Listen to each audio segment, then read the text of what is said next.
하나님의 말씀 누가복음 11장 33절부터 36절까지의 말씀입니다.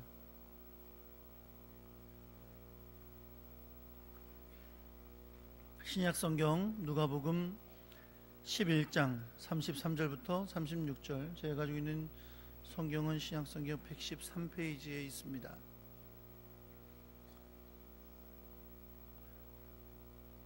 33절부터 36절 말씀을 교독하겠습니다. 누구든지 등불을 켜서 속에나 말 아래에 두지 아니하고 등경 위에 두나니 이는 들어가는 자로 그 빛을 보게 하려 함이라.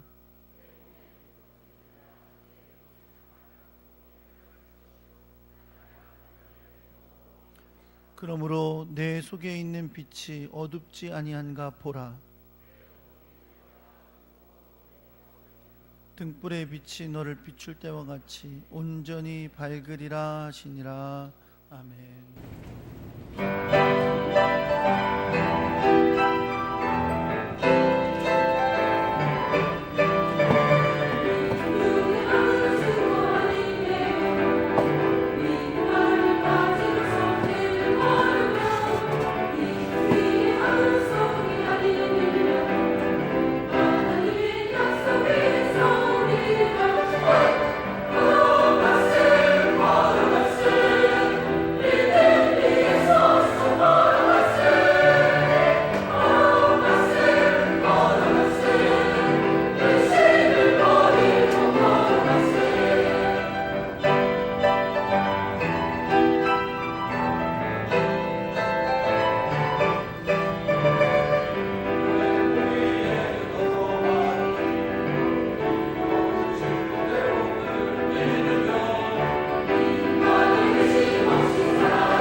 제가 광고 말씀만 하나 빠뜨렸는데요, 삼남전도의 원래회도 오늘 예배 후에 있답니다. 1층 로비에서 있다니까요. 참여해 주시기 바랍니다. 기도하겠습니다. 사랑근의 주님, 감사합니다. 귀하고 놀라운 사랑 앞에 우리가 예배로 영광 돌리게 하시니 감사드립니다. 또한 주께서 주신 물질 가운데 구별하여 예물로 드릴 귀한 마음과 물질을 주셔서 감사합니다. 주님, 드린 손길을 기억해 주셔서 주님이 약속하신 것들로 갚아주시고 세상이 알 수 없는, 세상에 흉내낼 수 없는 귀한 것들이 저들의 삶에 넘쳐나도록 주여 역사하여 주옵소서. 하나님, 물질은 주님의 뜻을 따라 사용되게 하시고 하나님 나라의 일을 이루게 하여 주옵소서. 주님의 말씀을 듣습니다. 하늘 문을 열어주사 우리에게 말씀하여 주시고 깨닫는 은혜가 있게 하시고 겸손히 주의 뜻을 찾는 저희들이 되게 하여 주옵소서. 우리 주 예수 그리스도의 이름으로 기도합니다. 아멘. 할렐루야. 옆에 계신 분들하고 인사하겠습니다. 잘 오셨습니다. 사랑합니다.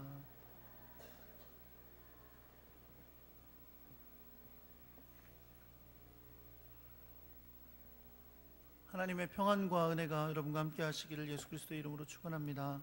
한번 따라해 보겠습니다. 내 속에 빛 살피기. 제가 미국에서 공부하다가 보니까 운전면허 갱신을 할 때가 돼서 한국에 잠깐 들어왔을 때에 운전면허 적성 검사를 받게 됐습니다. 운전면허 적성 검사의 꽃은 시력 검사죠. 시력 검사를 하게 됐어요. 저는 고등학교 때까지 눈이 나빠 본 적이 없어요. 고등학교 때까지가 아니라 성인이 될 때까지 안경 쓰는 건 상상도 안 해봤고, 항상 검사하면 1.5, 1.5, 좀 나쁘면 1.2, 1.2 이렇게 눈이 좋았던 사람이에요. 저는 일평생 눈다락지도 나본 적이 없는 것 같아요. 그리고 눈병도 잘 안 걸려봤어요. 그러니까 눈이 좀 건강한 편이었던 그런 사람이었습니다. 그래서 미국에서 잠깐 들어온 김에 이제 운전면허를 갱신을 해야 되니까 적성 검사를 하러 갔어요. 그래서 왼쪽 눈을 가리고 오른쪽 눈을 검사를 했습니다. 1.0 잘 나왔죠. 그 정도면 40이 넘었을 때였는데, 40 정도 됐을 때였는데 1.0이었어요. 근데 오른쪽을 가리고 왼쪽을 보는데 뭔가 흐릿해요. 잠깐 있어 보라고, 이게 눈에 뭐가 꼈나 보다고 눈을 이렇게 끽 하고 닦고서 다시 봤는데 여전히 뿌옇고 흐릿해요. 그래서 0.3인가 일평생 받아보지 못한 점수를 시력검사에서 받아봤어요. 그래서 제가 놀랐어요. 이게 내 눈에 무슨 갑자기 문제가 생겼나 보다. 어떻게 갑자기 한쪽 눈만 이렇게 나빠질 수가 있냐, 뭔가 문제가 있다. 그래서 안과에 갔죠. 안과에 가서 검사를 했습니다. 눈에 무슨 문제가 있나 보다 생각하고 검사를 했는데, 의사 선생님께서 검사를 다 하시더니 저한테 이렇게 말씀하시더라고요. 그냥 눈이 나빠진 겁니다. 그리고 검사하면서 제 눈에 난시가 있다는 것도 좀 알게 됐어요. 난시가 있어서 내가 가끔 두통도 있고 그랬구나 라는 걸 알게 된 거죠. 왜 그렇잖아요. 난시가 있으면 이걸 선명하게 보기 위해서 신경을 쓰기 때문에 머리가 아프고 두통이 올 수 있거든요. 처음에 아무리 한쪽 눈이 안 좋아졌다 그래도 양쪽 눈 합치면 괜찮으니까 안경을 쓰진 않고 그냥 지내다가 나중에 이제 두통도 좀 있고 아무래도 양쪽이 좀 짝짝이다 보니까 불편함이 있어서 나중에 안경을 쓰게 됐습니다. 제가 시력이 좀 떨어지고 난시가 있다는 걸 알게 되고 나니까 그래서 그랬구나 했던 일들이 좀 있었어요. 그게 뭐냐면, 제가 이제 운전할 때 밤에 운전을 하잖아요. 그럼 앞에 차에 브레이크 등, 평소에는 들어오지 않지만 브레이크 밟으면 세게 들어오는 그 불 있죠. 그 불을 밤에 운전할 때 보면 되게 그 빨간 불이 흐릿했었거든요. 선명하지 않고. 그래서 이게 왜 이러지? 내가 밤에 밤눈이 어둡나? 이런 생각을 했었는데, 나중에 알고 보니까 그게 다 이 난시 때문인 거죠. 시력이 안 좋아지고 난시가 있으니까 그 빨간 불이 흐릿하게 보였던 거였습니다. 이게 여러분, 눈이라는 게 그렇죠. 우리가 생각하기에는 그냥 우리가 가진 눈으로 바깥에 보는 이렇게 단순한 생각이지만, 실제로 우리가 어렸을 때 이 눈이 어떻게 보여지는지에 대해서 과학적으로 공부를 좀 해봤잖아요. 했어요. 교과서에 나와요. 그래서 밖에 있는 물건을, 우리가 이제 물체를 보게 되는 원리가 사실은 간단치가 않아요. 저도 인터넷을 막 찾아봐서 여러분에게 간단하게 설명해 보려고 했는데 쉽지가 않더라고요. 그래서 그냥 포기했어요. 이렇게 물체가 들어오는 그것에 대해서 설명을 해주는데, 제가 얼마 전에 안경을 오랜만에 바꾸려고 갔어요. 그런데 요즘 제가 정말 오랜만에 안경을 바꾸려고 갔더니 이 시력 검사를 하는데 되게 독특하더라고요. 그냥 몇 점 몇 나오는 것만 보는 게 아니라 위를 쳐다봐라, 아래를 쳐다봐라, 옆을 쳐다봐라, 막 복잡하게 검사를 하더라고요. 그러더니 되게 비싼 렌즈를 추천을 해줘요. 왜 이렇게 비싼 렌즈를 추천해 주냐, 왜 이렇게 비싸냐 그랬더니, 이게 그 유명한 다초점 렌즈라고 그걸 추천해 주더라고요. 왜 날 이걸 추천해 주냐 그랬더니, 위에 렌즈랑 아래 렌즈를 다르게 껴야 된다는 거죠. 위에 렌즈는 우리의 시력에 맞춰서 쓰는 거고요. 밑에 렌즈는 그 유명한 돋보기예요. 그 유명한 돋보기. 노안이 온 거죠. 노안이. 웃으시지만 다들 경험해 보셨을 거예요. 그렇죠? 핸드폰 요즘 이렇게 못 보죠? 네, 다들 보통 이렇게 봅니다. 안경 쓰신 분들도 대부분 이러고 보세요. 예, 다 알아요, 다. 저도 경험해봤으니까 다 그렇게들 보시죠. 노안이 온 거예요. 그러니까 우리 생각에는 아니 세상의 물체는 그냥 그대로 있어요, 그렇죠? 근데 어느 날 순간부터 희미하게 보이기 시작하고, 아니면 가까이 있는 게 안 보이기 시작하고, 멀리 있는 게 안 보이기 시작하고, 흐릿흐릿하게 보이기 시작하고 합니다. 세상은 변하지 않았는데 내 눈이 변한 거죠. 내 눈이 변해서 그렇게 되는 걸 볼 수 있어요. 그러니까 여러분, 사실 실제로 이 눈의 원리를 가만히 살펴보면 우리 생각에는 우리가 있는 눈으로 그냥 물체를 딱 보는 것 같지만 사실은 그게 아니라 그러죠. 그렇죠? 눈은요, 물체가 발산하는 빛을 받아들이는 거예요. 또 이 눈에서 역사에서, 그러니까 무슨 설경 같은, 눈에서 여러 가지 작용이 일어나서 그걸 인식하게 되는 거죠. 시신경이 그걸 인식하게 되는 거예요. 그러니까 이 물체는 가만히 있어도 내 눈이 변동이 일어나면 이제 보는 게 달라지는 거죠. 흔히 생맹색약 있으신 분들도 좀 있죠. 그런 분들도 멀쩡해 보이지만 색깔을 구분 못하는, 그거는 이 물체의 문제가 아니고 뭐의 문제예요? 내 눈의 문제죠. 눈이 건강하지 못하면 물체는 가만히 있어도 그것이 다르게 보이게 되는 겁니다. 네. 우리 교회에 저 안과에서 간호사 하는 자매도 있는데 제가 좀 아는 척을 했어요. 그렇게 눈이라는 것이 중요하죠. 그렇죠? 그대로 가만히 있어도 내 눈 때문에 모든 것이 다르게 보일 수 있는 거예요. 제가 왜 오늘 이렇게 빛과 눈에 대한 얘기를 장황하게 하면서 말씀을 시작하냐면, 오늘 우리가 읽은 성경 본문의 말씀이 이 빛과 눈에 대한 말씀이 기록되어 있어요. 예수님 시대에는요, 우리가 지금 제가 막 이렇게 잘 모르는데도 대충 얘기할 만큼 눈으로 물체를 보는 것에 대해서 과학적인 원리를 자세히 알고 있지는 않았을 거예요. 근데 그 당시 사람들은 대부분 생각하기를 무슨 물체에서 빛이 나와서 내가 받아들인다 이렇게 보지 않았겠죠. 그렇죠? 내 눈의 빛이 세상을 밝혀보고 있는 것이다, 이렇게 인식을 했을 거예요. 그래서 오늘 본문에 보면 그때 그 당시 사람들이 인식하는 거, 눈은 등불이라서 세상을 밝게 비추는 것이고 보는 것이다 라고 여기는 그 말씀이 들어있어요. 근데 그럼에도 불구하고 마치 제가 지금 눈에 대해 설명하면서 눈이라는 것이 물체가 비치는 빛을 받는 것이다 라고 얘기하는 것처럼, 오늘 본문에는 빛을 받아들여야 내 안에 빛이 발산된다는 굉장히 중요한 원리가 들어있는 것을 볼 수가 있습니다. 어쨌든 여러분, 오늘 본문에서 아주 핵심적인 단어는 빛이에요. 빛. 그렇기 때문에 오늘 본문을 잘 이해하려면 오늘 본문에서 말하는 이 빛이라는 게 뭘 의미하는 건가 라는 것을 잘 알아야 됩니다. 그러기 위해서는 우리가 지난주에 나눈 말씀을 대략적으로 이해하고 있어야 되는데요, 지지난주와 지난주에 우리는 이런 말씀을 들었어요. 예수님께서 말 못하는 귀신 들린 사람의 귀신을 쫓아내셨더니 그 사람이 다시 말을 하게 됐습니다. 제가 상징적으로 이것은 하나님 나라의 창조가 회복되어지는 것을 상징적으로 보여준다고 말씀을 드렸어요. 그런데 그런 하나님 나라의 놀라운 역사를 보았음에도 불구하고 어떤 종교 지도자들은 이렇게 말을 했죠. 뭐라고요? 예수가 귀신의 왕인 바알세불의 힘을 입어서 귀신을 내쫓는 것이다, 이렇게 주장하는 사람들이 있었습니다.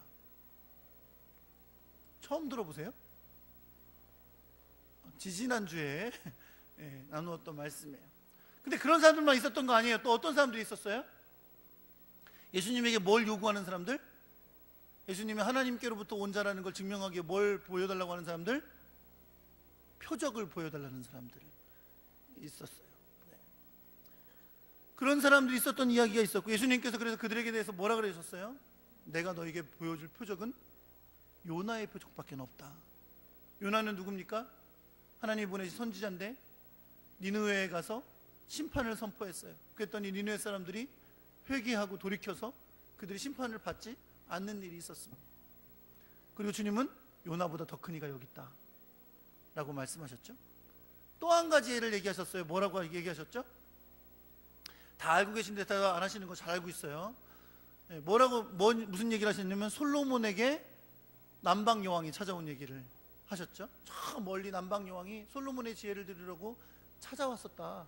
그런데 솔로몬보다 더 큰 이가 여기 있는데 너희는 멀리 있지도 않고 가까이 있음에도 불구하고 믿지 않는다 라고 그들에게 심판을 경고하시는 말씀을 들었습니다. 이 말씀에 이어서 오늘의 본문이 나와요. 그렇기 때문에 여러분, 오늘 본문에서 빛이란 뭘 말하냐면 예수 그리스도를 가리키는 말입니다. 예수 그리스도가 빛이시라는 거죠. 사랑하는 성도 여러분, 하나님이 이 세상을 이처럼 사랑하셨다 그랬습니다. 그렇죠? 그래서 우리 하나님은 우리를 구원하시기 위하여 우리를 사랑하셔서 죄와 사망 가운데, 죄와 사망의 어둠 가운데 있는 우리를 구원하시기 위하여 아들을 보내주셨습니다. 그 아들을 오늘 성경은 등불이라고, 그리고 빛이라고 말씀하고 계신 거죠. 여러분, 하나님은 우리에게 예수 그리스도라는 등불, 그 빛을 보내주셨는데 그것을 결코 어떤 사람에게만 보여주시려고 보내신 게 아니었어요.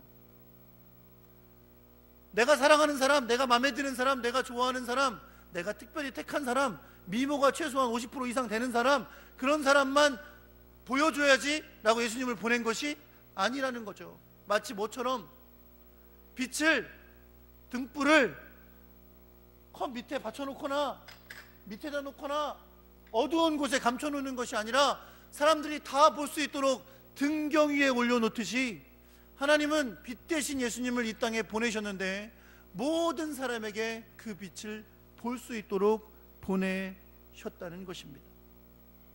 33절의 말씀이 그걸 나타내고 있죠. 누구든지 등불을 켜서 음속에나 말 아래 두지 않는다.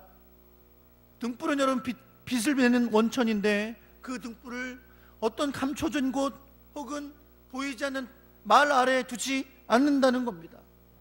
등불은 항상 사람들에게 비치기 위하여 가장 환하게 비칠 수 있는 곳에 두는 것이 바로 등불입니다. 하나님은 예수님을 그러한 빛으로 보내신 줄 여러분 믿으시기 바랍니다. 모든 사람에게 비춰지는 빛으로 보내셨습니다. 요한복음 1장 9절에서 11절에 보니까 이 땅에 창조주이신 예수님이 오신 사건을 이렇게 기록했어요. 참빛 곧 세상에 와서 각 사람에게 비추는 빛이 있었나니. 예수님을 참빛이라고, 각 사람에게 비추는, 모든 사람에게 비추는 빛이 있었다고 말씀하고 있습니다. 이 땅에 인간이 되어오신 하나님이신 예수님은 죄와 사망의 어둠에 있는 각 사람에게 비추는 빛이었던 것입니다. 비록 세상이 그것을 알고 오신 예수님을 영접한 건 아니에요. 성경에 보니까 뭐라 그랬어요? 세상은 그가 세상에 계셨음에 세상은 그로 말미암아 지은 바 되었으되 세상이 그를 알지 못하였고 자기 땅에 오매 자기 백성이 영접하지 아니하였다고 했습니다. 빛이 비춰졌는데 빛이 비춰졌다고 모든 사람들이 그 예수님을 영접한 게 아니라는 거예요. 빛이 비춰졌지만 어떤 사람들은 영접하지 아니하고 그 빛을 거부한 사람들이 있었다는 것입니다. 그러나 성경은 분명히 우리에게 말씀합니다. 예수님은 세상의 빛이시고 그 빛을 받는 자는 그 생명의 빛을 얻게 된다 라고 말씀합니다. 요한복음 5장 9절에 보면 예수님은 내가 세상에 있는 동안에는 세상의 빛이다 라고 말씀하셨고, 8장 12절에는 예수께서 또 말씀하여 이르시되 나는 세상의 빛이니 나를 따르는 자는 어둠에 다니지 아니하고 생명의 빛을 얻으리라 라고 말씀하셨습니다. 우리는 이미 생명의 빛을 얻은 사람들이니까 이 말씀이 쉽게 들리지만 여러분, 이런 거예요. 예수님은 이 땅에 비춰진 각 사람에게 비춰진 생명의 빛인데 누가 그 생명의 빛을 자기의 소유로 받게 돼요? 예수님을 따르는 사람들. 예수님의 생명의 빛을 비추셨다고 비춰진 모두가 다 구원받는 게 아니라는 겁니다. 그 빛을 보고 따르는 사람들, 그들이 생명의 빛을 얻으리라 라고 말씀하고 있는 것을 여러분 믿으시기 바랍니다. 여러분 주변에 아직 예수 안 믿는 분들 계시죠? 그분들에게도 예수님은 빛을 비춰주셨어요. 그들에게도 빛이에요, 예수님은. 그런데 문제는 뭐예요? 그 빛을 따르지 않으면 생명의 빛을 얻을 수가 없다는 것입니다.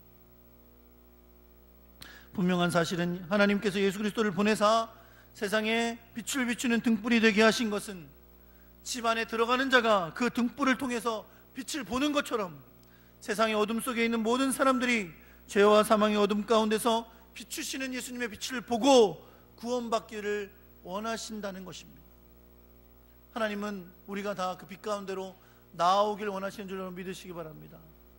빛을 비추실 때, 그냥 빛을 비춰주실 때, 예수 그리스도를 통해 빛을 비춰주실 때 올려면 오고 말란 말어, 그러면서 비춰주신 게 아니에요. 타 내 빛으로 나와라. 어둠 가운데 있지 말고 빛으로 나오라고 비춰주신 거예요. 그 빛을 따르는 자는 생명의 빛을 얻게 되는 줄 여러분 믿으시기 바랍니다. 문제는 세상에 그렇게 예수 그리스도의 빛이 비춰지지만, 그래서 하나님은 그 빛을 본 자들이 그 빛을 받아들이고 예수님의 빛을 따라와서 생명을 얻기를 원하시지만, 예수님이 세상에 왔지만 어둠이 그것을 알지 못했다고 하는 것처럼, 빛이 비추되 어둠이 깨닫지 못했다고 하신 것처럼 그 빛에 나오지 않는 자들이 있다는 것입니다. 오늘 본문에서는 그렇게 어둠을 받기는 주님의 빛이 비춰지더라도 그 빛을 받지 못하는 사람들에 대해서 어떻게 말씀했냐면 눈이 나쁜 사람이라고 말씀했어요. 비유적인 말씀이죠. 여러분, 앞서 말씀드린 것처럼 이 유대인들은 눈이 등불이라고 여겼어요. 눈의 등불이 밝혀지면 훤히 보이니까 자기 몸이 안전하고 밝은 거예요. 그러나 눈이 나빠서 이 빛을 비추지 못하면 어두운 거죠. 그렇죠? 그래서 내 몸이 어두운 상태에 있게 되는 것을 비유로 말씀하고 있는 겁니다. 문제는 이거예요, 여러분. 눈이 성하면, 눈이 건강하면, 다시 말해 눈이 순전하고 온전하면 이렇게 온전한 등불처럼 빛을 비추게 되니까 온몸이 밝고 분별하고 이치를 깨닫게 된다는 거죠. 그러나 눈이 나쁘면 몸을 밝게 할 수 없다는 겁니다. 그 어둠 속에 살면서 주님의 빛을, 생명을 발견할 수가 없다는 거죠. 영적인 의미로 34절을 읽으면 여러분 이렇습니다. 건강하고 온전한 눈과 나쁜 눈은 빛을 온전히 볼 수 있는 눈과 그렇지 못한 눈을 의미합니다. 그 말은 무슨 말입니까? 그 빛은 하나님 나라의 복음을 가지고 오신 예수 그리스도를 가리키는 것인데, 죄와 사망으로 어두운 가운데 구원을 주시고 하나님 나라를 회복하시는 예수 그리스도의 빛을 온전히 볼 줄 아는 영적으로 건강한 눈이 있는 반면에, 예수님이 빛으로 오셨지만 그 예수 그리스도를 빛으로 보지 못하는, 눈이 나빠서, 눈이 온전치 못해서 그걸 보지 못하는 자들이 있다는 거죠. 우리가 아까 살펴본 것처럼 어떤 자들은 예수님이 하나님 나라의 역사를 이루는 것을, 말 못하는 귀신 들린 자를 내쫓아 주시고, 그래서 그 사람이 말을 다시 하게 되는 하나님 나라의 회복의 역사를 눈으로 보았음에도 불구하고 저거 귀신의 왕인 바알세불에 힘입어 하는 거야 라고 성령을 회방하는 자들이 있기도 하고, 눈앞에서 귀신이 나가는 표적을 보았음에도 불구하고 예수님, 아직도 당신이 하나님께서 온 것을 우리가 증명할 수 있는 표적을 보여주십시오 주장하는, 눈을 떴어도 보지 못하는 자들이 있음을 말씀하고 있는 것입니다. 그런 면에서 오늘 본문에서 이 눈이 어두운 자들은 바로 이 종교지도자들과 같은 자들을 말하는 것이죠. 그들은 어떤 사람들입니까? 예수 그리스도의 빛을 받지 못하기 때문에 그 빛으로 말미암아 오게 되는 영적인 평안과 구원과 그들의 삶에 주시는 하나님의 놀라운 풍성한 삶을 누리지 못하게 되는 것입니다. 그래서 주님은 사람들에게 명령하십니다. 근데 이 명령은 그 사람들에게 명령하시는 게 아니에요. 오늘 이 말씀을 듣고 있는 여러분과 저에게도 명령하시는 것으로 여러분 들으시기 바랍니다. 뭐라고 말씀하십니까? 내 속에 있는 빛이 어둡지 아니한가 보라. 이 말은 이런 말입니다. 우리의 영과 육이 빛이신 예수 그리스도로 인해 밝은지, 아니면 빛이신 그리스도가 내 삶에 충만하지 못해서 어둡지 않은지 살피라는 겁니다. 여러분 어떠십니까? 여러분의 육과 영이 빛이신 예수 그리스도가 가득해서 밝으십니까?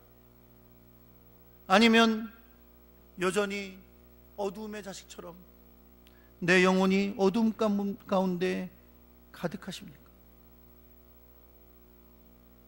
오늘 말씀 36절에 보니까 내 속에 예수 그리스도의 빛이 가득해서 어둡지 않으면 마치 등불의 빛이 비춰져서 주위를 밝게 하듯이 우리 안에 그리스도의 빛이 가득하면 우리의 심령에 밝고 빛난 빛이 비춰지고 우리의 삶 전체에 예수 그리스도의 빛으로 가득할 것이라고 말씀하고 있습니다.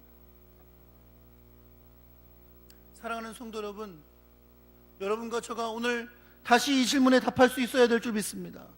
내 속에 있는 빛이 어둡지 아니한가 살펴봐라. 우리 안에 이미 빛이 있습니다. 예수 믿고 구원받고 하나님의 자녀가 되었다면 성령이 우리에게 오셨고 우리는 우리 안에 복음의 빛을 가진 사람들인 줄 믿습니다. 그런데 우리의 욕심이, 우리의 바쁨이, 우리의 게으름이, 물질에 대한 욕심이, 안목의 정욕이, 이생의 자랑이 내 심령을 어둡게 만들어서 예수 그리스도의 빛이 바라는 게 아니라 내 안에 아직도 여전히 어두움이 드러나고 어두움 가운데 실패하며 살아가고 날마다 내 삶이 어두침침한 채 살아가는 그런 연약한 자의 모습은 아닌지 오늘도 여러분과 제가 주님께서 물으시는 이 질문에 응답할 수 있기를 소망합니다. 내 속에 빛이 어둡지 아니한가 살펴봐라. 사랑하는 성도 여러분, 창세기 1장의 천지창조는 하나님께서 빛을 창조하심으로 시작됩니다. 어떻게 창조하세요? 말씀으로 빛이 있으라 했더니 빛이 있었다 그랬어요. 도대체 이 빛은 어떤 빛입니까? 여러분, 모든 빛의 근원은 태양입니다. 그렇죠? 근데 태양은 며칠째 창조됐는지 아세요? 아세요? 모르세요? 넷째 날 창조됐어요. 태양은 해와 달은 넷째 날 창조하셨어요. 그럼 첫째 날 하나님이 만드신 빛은 태양빛이 아니에요. 그 빛은 하나님의 빛입니다. 혼돈과 공허 가운데 있는 흑암의 세상에 나타나신 하나님, 빛으로 등장하신 하나님, 그 하나님의 빛이 창조의 빛인 것을 여러분 믿으시기 바랍니다. 우리가 죄로 말미암아 그 빛을 잃어버렸어요. 하나님과 단절되고 이제 흑암 가운데 사는 거예요. 실패하고 절망하고 아프고 괴롭고 재난당하고 고통 가운데 살아가고 죄로 말미암아 영원한 사망에 이르게 될 어두컴컴한 상태에 살아가고 있는 우리를 향해서 주님은 우리를 살리시려고 빛을 보내주신 거예요. 그분이 예수 그리스도이신 줄 믿으시기 바랍니다. 마치 초가 타서 없어지면서 빛을 비춰주듯이 십자가 위에서 물과 피를 흘리시면서 죽으시면서 우리에게는 생명의 빛을 비춰주신 줄 여러분 믿으시기 바랍니다. 그리고 그를 따르는 자에게 생명의 빛을 준다고, 바로 그 빛이 우리에게 와서 우리가 그 빛의 자녀가 된다고 우리에게 말씀하고 계신 것입니다.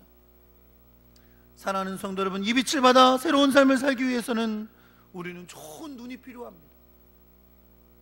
어둡고 침침한 눈으로 주님의 빛을 받아들일 수가 없어요. 주의 말씀 앞에 겸손히 정결케 되어 주님의 빛을 받을 수 있는 여러분과 제가 되기를 간절히 소망합니다. 그러할 때 주님께서 우리 안에 빛을 충만케 하셔서 우리로 빛의 자녀다운 삶을 살게 하실 것을 여러분 믿으시기 바랍니다. 에베소서 5장 8절에서 9절 말씀에 이렇게 말씀합니다. 너희가 전에는 어둠이더니 이제는 주 안에서 빛이라. 빛의 자녀들처럼 행하라. 빛의 열매는 모든 착함과 의로움과 진실함에 있습니다. 여러분, 오늘 말씀 우리에게 분명한 숙제를 줍니다. 여러분, 내가 빛이 되고 싶으면 빛이 될 수 있나요? 이 컵이 오늘부터 나는 빛이 돼야지, 그런다고 이 빛이 반짝반짝 빛나는 등불로 바뀔 수 있습니까? 없어요. 그런데 이 컵 안에 빛을 집어넣으면 이 컵이 빛나는 컵이 되는 거예요. 할렐루야. 여러분과 저는 어둠이었습니다. 지금도 그 어둠의 권세를 이기지 못해서 날마다 한숨 쉬고 근심하고 두려워하고 눈물 짓고 한숨 쉬고 넘어지고 슬퍼하며 사는 우리들이에요. 그런데 주님은 우리에게 빛의 자녀처럼 살라고, 너희는 어둠이 아니라고 빛이라고 말씀하고 계세요. 어떻게 우리가 빛의 자녀로 살 수 있습니까? 우리 안에 주님의 빛이 충만해야 됩니다. 주님의 빛이 우리 안에 충만하면 우리가 빛의 도구가 되는 거예요. 빛의 자녀가 되는 거예요. 빛을 비추는 자들이 되는 거예요. 우리가 어디를 가든지 주님의 빛이 드러나게 되는 건지를 여러분 믿으시기 바랍니다. 오늘도 우리에게 질문해 봐야 돼요. 내 속에 있는 빛이 어둡지 아니한가? 살펴봐라. 집에 등 달아놨는데 우리 집에도 화장실에 등불이 좀 흐릿흐릿하거든요. 들어가면 등이 왜 어둡지? 너무 근심하잖아요. 근데 자기 심령에 있는 빛은 살피지 않아요. 나 왜 이렇게 인생이 어둡지? 나 왜 이렇게 삶이 어두컴컴하고 침침하지? 왜 그래요? 내 안에 빛이 막혀 있으니까. 내 안에 계신 빛이신 예수님이 살아 역사하시지 못하니까, 꾹꾹 누르고 있으니까. 사랑하는 성도 여러분, 여러분과 제가 주의 빛을 바라는 빛의 자녀가 될 수 있기를 우리 주 예수 그리스도의 이름으로 축원합니다. 여러분과 제가 빛의 자녀로 살면서 빛의 열매를 맺기 위해 우리 안에 그리스도의 빛이 충만해야 될 줄 믿습니다. 그것이 우리의 기도 제목이고 우리의 삶의 이유고 살아가는 힘입니다. 주님께서 여러분 안에 계시고 빛을 비추시길 소망하십니다. 빛의 자녀로 살아가며 빛의 도구가 되는 아름다운 주의 백성 되시기를 예수 그리스도의 이름으로 축원합니다. 그러할 때에 이 빛이 우리 안에만 머물러 있는 것이 아니라 세상 가운데 비춰지는 빛이 될 줄 믿습니다. 어둠에 있는 세상 가운데 주의 빛을 전하는 아름다운 사람 되기를 우리 주 예수 그리스도의 이름으로 축원합니다.